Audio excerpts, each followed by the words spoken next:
problem. And on the next page, you can see the sky turns blue on the right side. Oh, look at that. So I think it's foreshadowing the sun coming back up. Foreshadow. Wow, what a big word for a third grader.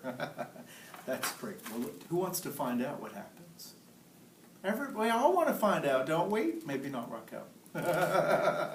Okay, let's find out what happens. Punish the mosquito, cried all the animals. When Mother Owl heard that, she was satisfied.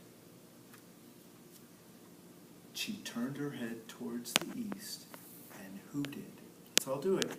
Hoo, hoo, hoo. And the sun came up. Meanwhile, the mosquito had listened to it all from a nearby bush. She crept under a curly leaf stem and was never found and brought before the council. But because this mosquito has a guilty conscience, to this day she goes about whining in people's ears, "See, is everyone still angry at me?" When she does that, she gets an honest answer. Kapow! Because what do we do when a mosquito lands on us anywhere? We hit it, right? Okay, so remember we're focusing on theme. There's one thing I want you to discuss before that. I want you to think of one thing that could have happened differently in the story that would have changed the whole story. Just one thing. And then I want you to think of where that would have had to specifically happen in the story. Now turn and talk. I think that maybe if the iguana would have asked the mosquito nicely to leave him alone, then the mosquito would have gone away.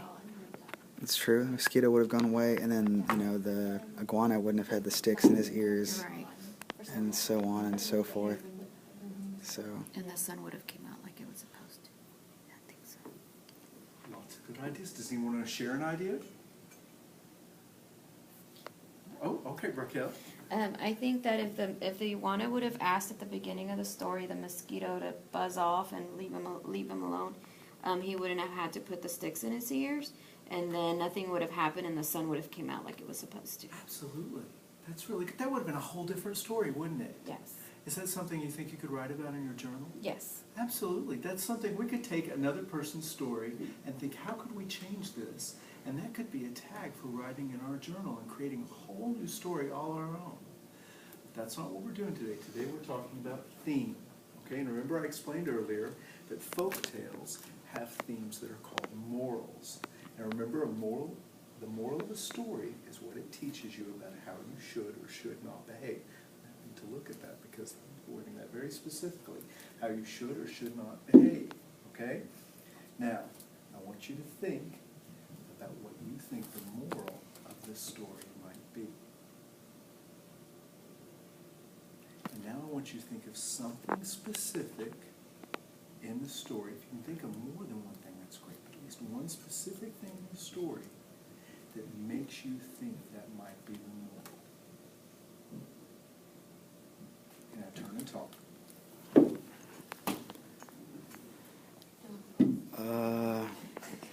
I think the moral is to deal with problems directly rather than just kind of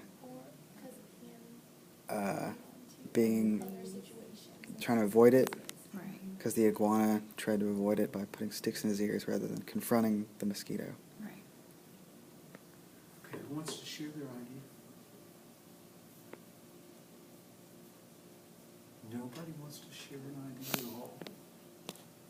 Chris? I think that the moral of the story that I think it is that you should, if there's a problem, like a mosquito telling a bunch of lies, then you should deal with that problem directly rather than trying to avoid it by putting sticks in your ears. I think that's great. That's great. I think that's absolutely right. And I think that shows that most stories can have more than one theme, because that is definitely a theme of this story. Does anyone have any others? Yes, Victoria?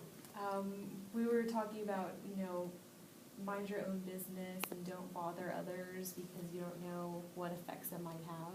That's right. You know what? That gets very close to the umbrella theme, to the overall moral of the whole story, which is that actions have consequences. Okay? Now, those aren't words you'd necessarily have to come up with those exact words yourself. But if those were listed as possibilities of a theme, that would be the overall theme of this story, that actions have consequences. Do you see how that fits with this story? Okay. Now what I want you to do is I want you to turn to your partner and I want you to take turns reading the objective to each other out loud.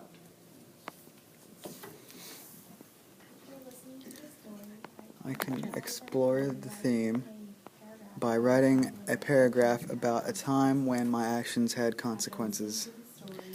After listening to the story, I can explore the theme by writing a paragraph about a time when my actions had consequences. Okay, now I want you to close your eyes and I want you to think about it. I want you to think about a time when your actions had consequences. And remember, consequences aren't always bad. Sometimes our actions lead to good consequences. So if you study real hard for your vocabulary test, you can do better on your vocabulary test. That's a good consequence. But sometimes actions have bad consequences, like in the story we read. And I want you to think of a time when your actions had consequences. Okay, so now when it's fresh in your mind, I want you to go ahead and write a paragraph about that. It needs to be at least 3 sentences, but 5 would be better. You can start with what it was, how you felt about it, or why you did it, and what happened as a result, and then maybe, would you ever do it again? That's 4 sentences right there. And when you're done, put it up here on the table.